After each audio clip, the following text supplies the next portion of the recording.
As an introvert, you hate small talk. You crave depth and connection in your conversations, and you listen more than you talk. This can make socializing with new people difficult. You go to the social outing, do your best impression of an extrovert, leave exhausted and still yearning for that deeper connection. Today, I will share 3 low effort but wildly effective ways for you to amplify your strengths as an introvert and transform those draining surface level conversations into energizing, meaningful connections that last. Put simply, these techniques work, but they only work when they're used in an authentic and sincere way.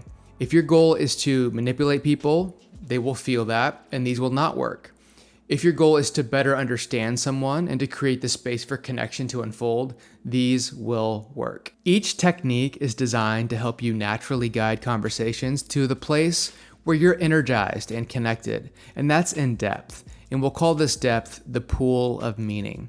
The first 2 techniques will help you alleviate the introversion hell of surface level chats by transforming shallow statements into opportunities to move toward and dive into the water. And the final technique will help you swim deeper, make bolder asks, and create long-lasting connections. Let's jump into it. As an introvert, you can enjoy small talk, but not until after you've already gone deep with someone. That said, you can't force someone you just met to jump into the deep waters with you. What you can do is clear the path toward the pool of meaning and provide opportunities for them to dive in. When you find yourself in a superficial conversation, or if you want to test someone's willingness to go deep with you, you can turn towards our first technique, a concept called mirroring. Now, this is not the mirroring that you may have heard of in the past, where you try to imitate the person's vocal tone or their body language.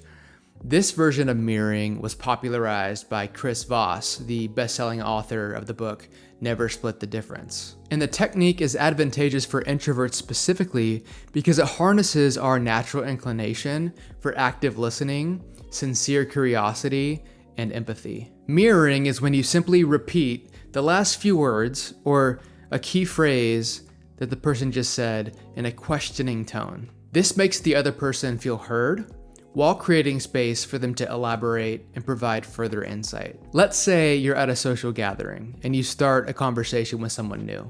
They say, I wasn't sure I'd make it tonight. It's been a really busy week. An instinct here might be to respond with a relatable reply that closes the thread. That might sound like, I feel you. This week was crazy for me too. That's a nice thing to say. It's empathetic.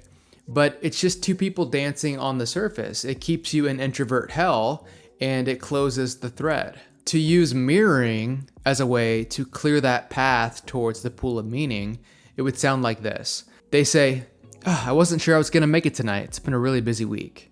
You respond with, a busy week? This simple, effortless question signals that you're engaged, you're listening, and subtly encourages the person to elaborate. It also empowers the person to share what matters to them.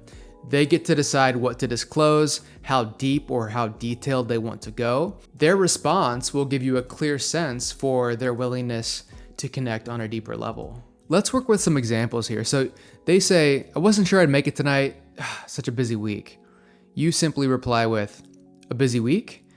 And they say some version of, yeah, I ended up volunteering at this local event, didn't realize it'd be so much planning and prep work, but it's been fun.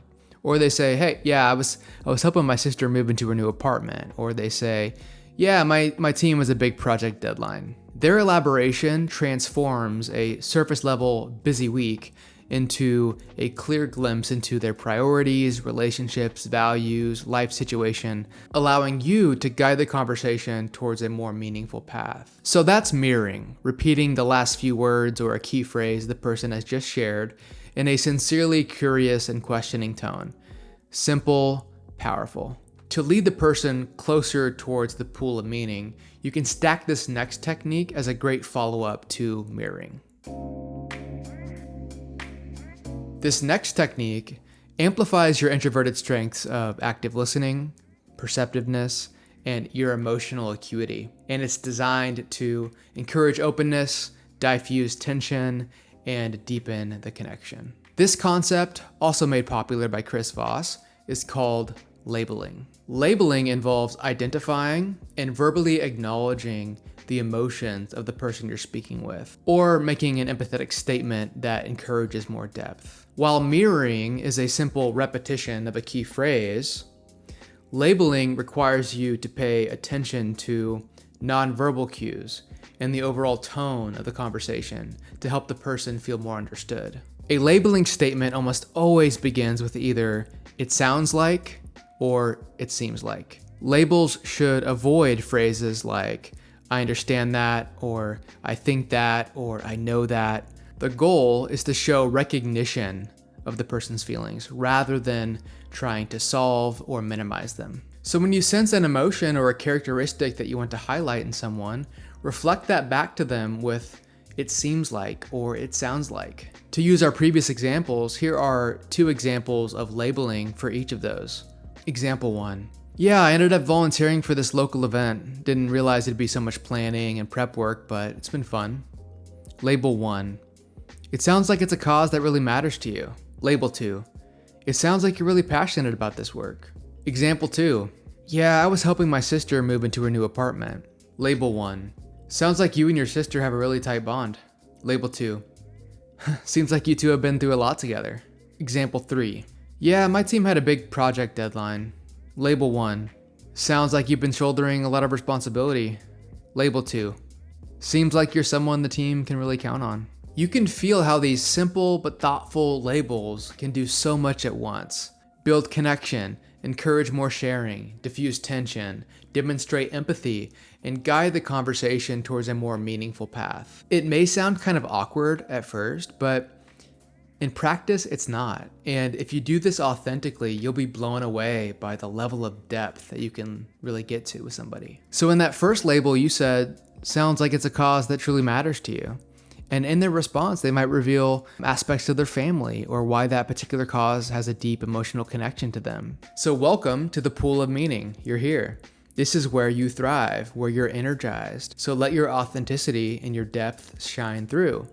And of course, jump into the water. Share how you relate to what has been disclosed so far. Now, of course, I want to say not everybody is going to want to go towards the water with you, and that's okay. But labeling and mirroring can help you more quickly determine if the person in front of you can meet your needs for depth and connection. Now, let's imagine you're swimming in the pool of meaning with someone new, and you like them. You know, maybe you want to make a bold ask, or you want to share a vulnerability. Maybe you want to ask them out, get their contact information. If you're feeling a little nervous or uncertain about how to make the ask, you can lean on this last technique. This last technique, just like mirroring and labeling, is one that I used often in my sales career. It's actually from a sales book called Question-Based Selling by Thomas Friese. It's uniquely positioned to benefit introverts because we are often less traditionally assertive than our extroverted counterparts. And we can be perfectionists too. You know, you might hold yourself back from asking a question or sharing a vulnerability because you're worried that you might miss the mark or you might make the person feel uncomfortable. And so this last technique is designed to create an atmosphere of openness and receptivity. It's called the humbling disclaimer. A humbling disclaimer is a brief, often self-deprecating preface or a frame to a question or a statement that aims to lower resistance, demonstrate humility, and make the other person more receptive. It empowers you to be imperfect. It gives the other person a glimpse into your inner experience, all while building trust and paving the way for a more vulnerable exchange. Some examples of humbling disclaimers would sound like this. I'm not sure how to ask this, but at the risk of being direct, I'm curious I feel a little awkward asking this, but I may not fully understand your situation, but it sounds like this could be totally off the mark, but without being too forward, I was wondering I may be out of line here, but I'm curious. These phrases take the edge off whatever you're about to ask, and they subtly encourage the other person to reciprocate with candor. Humbling disclaimers, at least for me, have been particularly useful as an interaction comes to its close. Maybe you want to ask for their number or their social media. Maybe you think they'd be a great friend and you want to grab a coffee and continue the conversation. If you're not feeling super confident, don't pretend to be something that you're not. You can feel not confident, but still do the confident thing in an authentic way. And a humbling disclaimer empowers you to do that. As an example here, hey, at the risk of being direct, you're still watching this video. It seems like you might be getting value out of it. Would you be open to smashing that like button so that other introverts can learn about these techniques and take their social lives to the next level? You can transform boring, draining, surface level conversations into energizing, meaningful, and deep connections by doing the following. First, mirror. When someone makes a shallow comment that has room for more depth, repeat the last few words or a key phrase in a questioning tone. To go deeper, label. Pay attention to nonverbal cues, and when you sense an emotion, reflect it back to them using phrases like, "it seems like," or "it sounds like." Lastly, when you're feeling nervous about a bigger question or a comment, use a humbling disclaimer to create comfort, increase receptivity, and alleviate that need to be perfect.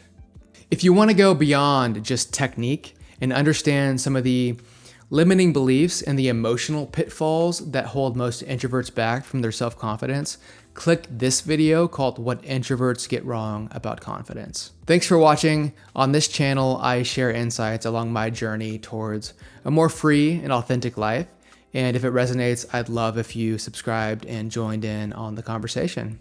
So see you on the next one. Cheers.